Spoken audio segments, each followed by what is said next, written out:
How are you mga katami? Today, we're going to prepare easy creamy coffee jelly.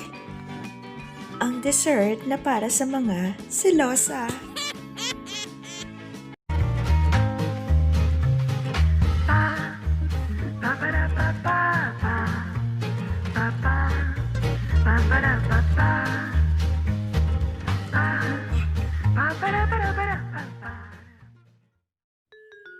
We have simple ingredients here and all are listed at the description box.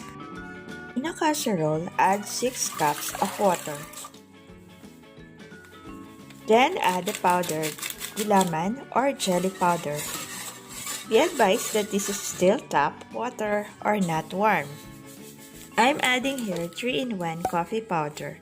It depends upon your preference. If you still want to add pure coffee, I decided to add 1 tablespoon of pure coffee. I then added 1/8 cup of sugar. Continue to mix the ingredients in a medium heat. Gusto mo ba na matapang na kape? Bakit? Para magising ka na sa katotohanang wala siyang pake. Stir constantly until it boils.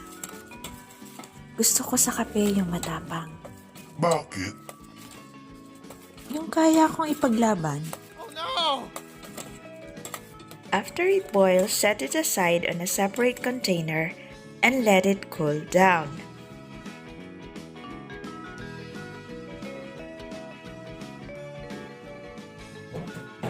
After the mixture turns into jelly form, you may start to cut them according to the desired shape that you want. So there's no particular shape that is needed or required in cutting the jelly.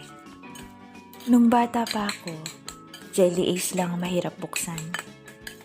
Ngayon? Ngayon, pati feelings na.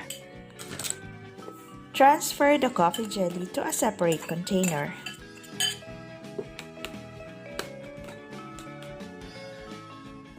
Then add evaporated milk. Add about half cup of condensed milk. Hey boy, are you milk? Why? Because you're making my bone big and strong. Dude, crap!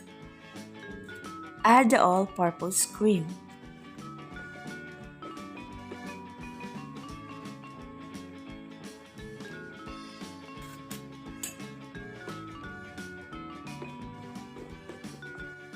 Saidin mong maigi yung all-purpose cream. Sayang eh.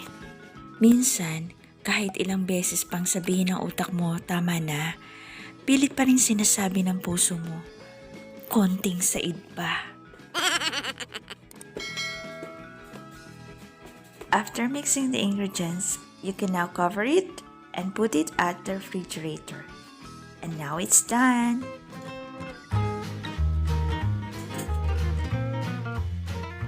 Thank you very much for watching.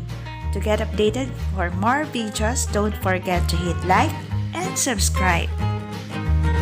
Hope to see you again until my next Hugot Cooking. This is your Hugoterang Kusinera Happy Tummy, Filipina!